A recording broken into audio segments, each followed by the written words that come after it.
Hey guys, welcome back to another scrapwood joinery tutorial. In this video, I'm making a joint that I've never even made before here, so it's going to be a bit of an experiment.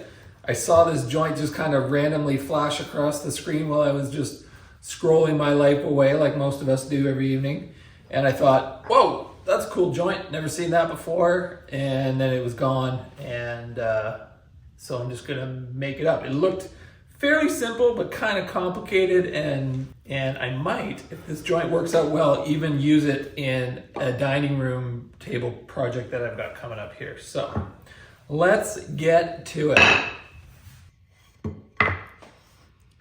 Okay, so to start off, all you're gonna need for this project, even though I'm gonna be using power tools just to speed up the process and show you how to do it using like a drill press and a table saw, I think that's all we're gonna need. And then the rest is just a drill.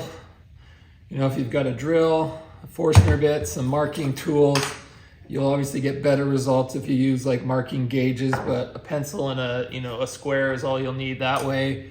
And then like a hand saw, and that's pretty much all you're gonna need. But I'm gonna be using a drill press. So first things first, we've got our piece here, which is 3 inches wide and about, I don't know, 16, 18 inches long. That doesn't really matter. What we need to know is we gotta get we're drilling a hole here, 1.5 inch Forstner bit. I'm gonna do this on the drill press. So we're gonna mark 8 inches back. And I'm kind of rushing through this just because I want to keep this video as short as possible. And then 1.5 inches. So we're just gonna mark center there, drill our hole in the drill press.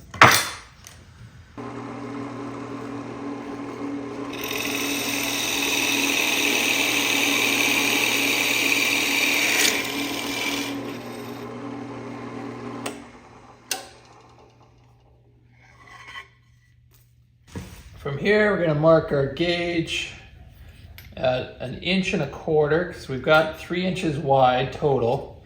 I want to leave a slot for a half inch wedge is what's going to close off this joint and kind of lock it all together. So that means that we need about 1.25 inches for our sprung tenons here. So we're going to mark that.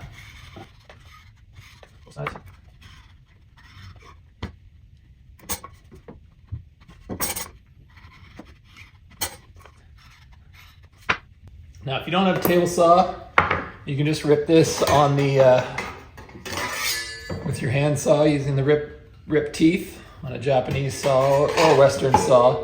But I'm gonna do this on a table saw because that's a lot faster. I'm also gonna just mark a bit of an arch on the end here, give the tenon a little bit of give them a little curvy, you know? I don't know about how you like your women. I like my women like I like my woodworking. Curvy.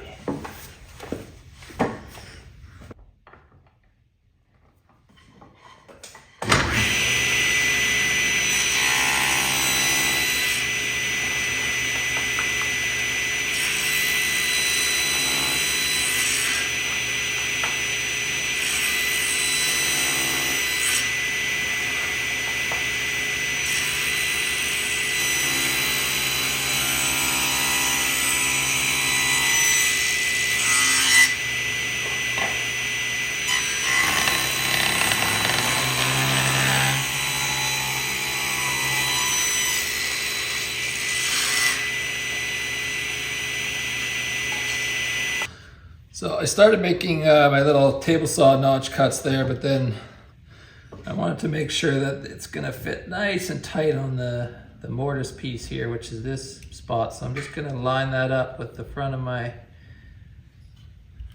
cuts there, and then just scribe this with a knife. Do it by hand.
Okay, so there's our finished piece there. That didn't really take that long. To finish it off, I'm just gonna take the 1/8 round over on my router here.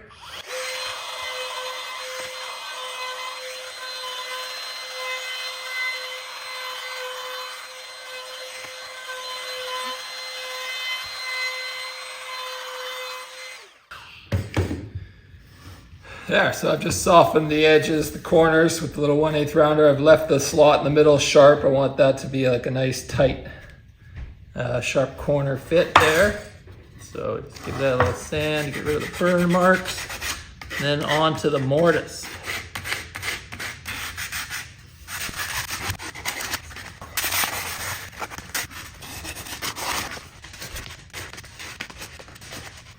Okay, so this mortise is going to pass, or this tenon's going to pass through there and click in. So we've got to lay out our mortise now. So 2.5 inches is the distance that we've got from shoulder to shoulder there. So I'm just kind of eyeballing this here. 2.5.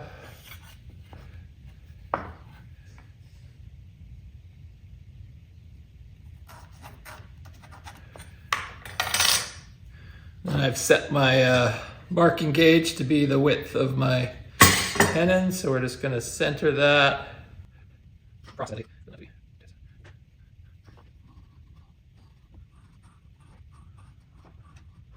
And I just want to make sure that my mortise lines up on both sides.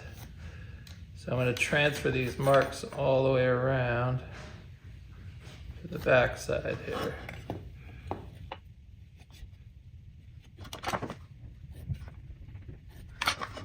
And make sure you mark it the same shoulder.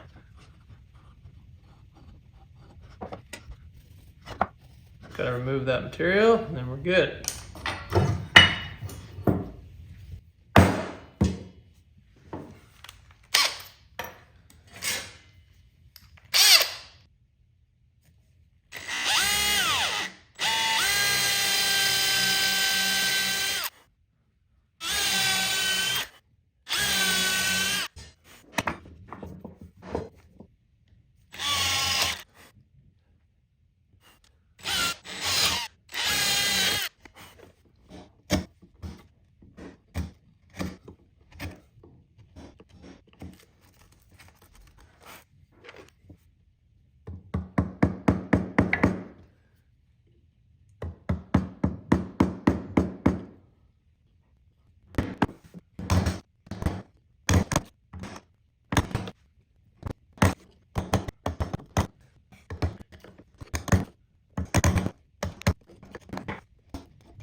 So I've got the joint dry fit. Everything's looking good so far. Now the tricky part is we've got to widen this mortise right where the 1/2 inch wedge is going to go in. So I'm using a little keyhole saw here.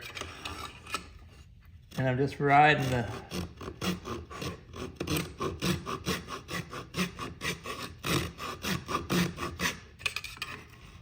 cheeks of the tenon here. That'll just let me know right where I want to have my wedge.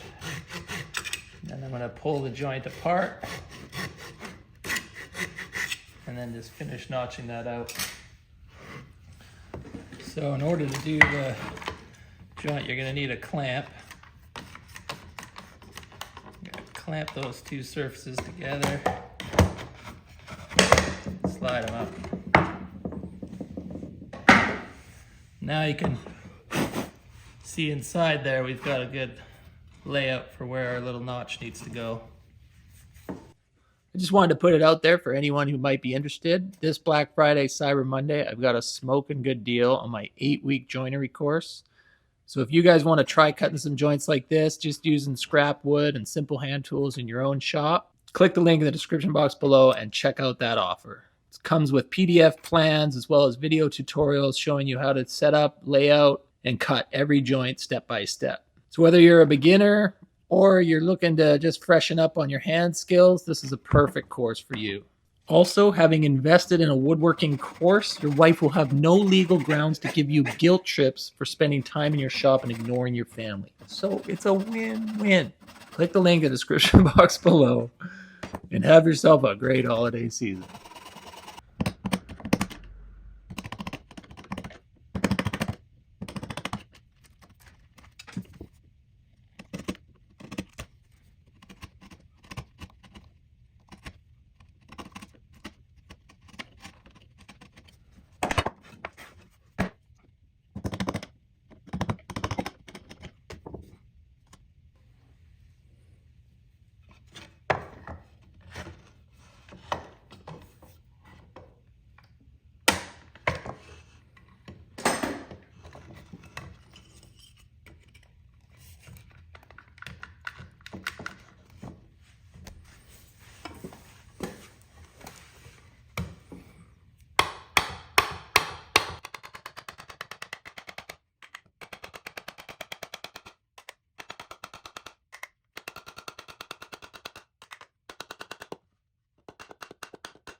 Voila. That's pretty sweet. A little tiny blowout there.